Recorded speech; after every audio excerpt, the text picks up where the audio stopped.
সকলোকে মোৰ এটি নতুন ভিডিঅ'লৈ স্বাগতম জনালোঁ। এয়া মোৰ অকণমানি শাকনি বাৰীখন দেখুৱাইছোঁ দেই। এয়া মুৰ্গীকেইটা দেখিছেনে কেনেকৈ বাইকৰ ওপৰত উঠি আছে। ইহঁতো মানে কম নহয় আৰু বাইকত উঠিছেগৈ। এয়া এফালে আমাৰ ঘৰত মানে ধান আনিব, চোতাল চাফা কৰিছে আমাৰ ভাইটিয়ে। ইফালে এয়া চাফা কৰি আছে, গোটেই জংঘল হৈ আছে চোতাল। এইফালে এইটো আমাৰ ৰাস্তা, ঘৰলৈ সোমাই অহা। এইখন আমাৰ ঘৰ, আগফালটো দেখুৱাইছোঁ আৰু। এয়া এইফালে খেতি কৰিবলৈ মানে হাল বাই থৈছে, তাতে মানে মুৰ্গীকেইটা এৰি দিছোঁ। সেই অকণি অকণি পোৱালি লৈ চৰি আছে। ইফালে এইটো অকণমানি ছাগলী পোৱালি দেখিছেনে? ই বহুত দুষ্ট, জঁপিয়াই থাকিব অনবৰতে আৰু। এতিয়া আমি পিছফালে মেৰত গৰু দিবলৈ আহিছোঁ। এইয়া লগত ছাগলীও লৈ আহিছোঁ। দুয়োটাই আহিছোঁ আৰু অকলে নোৱাৰি। গৰু এফালে যায়, ছাগলী এফালে যায়, নহ'লে দুয়োজনে আগবাঢ়ি আহি আছোঁ। এজনে গৰু আনিছে, মই ছাগলী খেদিছোঁ। এয়া গোসাঁই ঘৰত সোমাইছে মানুহজন ৰাতিপুৱা গা ধুই। তাৰপাছতে পাকঘৰত জুই ধৰি ভাত বনোৱাৰ আয়োজন কৰিছে। মই মানে অলপ অসুখ হৈ আছে, সেইকাৰণে পৰা নাই।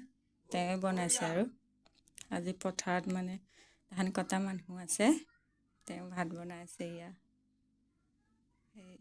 এইটো আমাৰ কেঁচা পাকঘৰ দেই। এখন পকাৰ শ্লেপ আছে, তাত বাচন বৰ্তন থওঁ। এইফালে পাকঘৰটো এয়া জুই জ্বলি আছে পাকঘৰলৈকে। ইয়াৰ ৰান্ধনীয়ে ভাত ৰান্ধি আছে। ভাত লৰাব এতিয়া। ৰান্ধনী এক্সপাৰ্ট আছে আমাৰ ভাত ৰন্ধাত। এয়া মই গা চা ধুই আহি আগফালে বহি ভাতকেইটা খাবলৈ লৈছোঁ। এইটো ছাগলী পোৱালিটো দেখিছেনে কেনেকৈ গঁৰালত উঠিবলৈ সি তক্তাখনত উঠি আছে। বহুত দুষ্ট পোৱালিটো মানে। আকৌ যাব এইয়া সন্ধিয়া হোৱাৰ আগে আগে। বাহিৰত এয়া আন্ধাৰ আন্ধাৰ হৈছে আৰু অকণ অকণ। এইয়া জুই জ্বলাইছোঁ, জুইত সেকি আছোঁ আমি চবেই। ঠাণ্ডা, ইমান ঠাণ্ডা পৰিছে। এজনী আমাৰ বোৱাৰী, এইটো ভাইটি, এইজনী মই বহি আছোঁ। বহুত ঠাণ্ডা। এইয়া জুই জ্বলি আছে। এয়া আমাৰজনে মাংস বনাইছে দেই গেছত। আজি আমাৰ দুজন নিমন্ত্ৰিত আলহী আছে, ভাত খাব। তাকে খোৱা ভিডিঅ'টো দিবলৈ নহ'ল আৰু বনোৱাটোহে দেখুৱাব পাৰিলোঁ। খোৱাটো মানে আলহী থাকিলে দেখুৱাব নোৱাৰি, মানে লৰালৰিকৈ ভাত বঢ়াত ব্যস্ত হৈ আছে। ময়ো ইটো সিটো কৰি দিছোঁ, সেইকাৰণে ভিডিঅ' কৰা নহ'ল আৰু।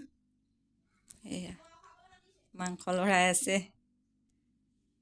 এয়া জ্বলা নোখোৱালে কাঢ়ি থৈছে আৰু জ্বলা নোখোৱাও আছে। বাই বাই, ইমানতে মোৰ আজি ভিডিঅ'টো সামৰণি মাৰিলোঁ।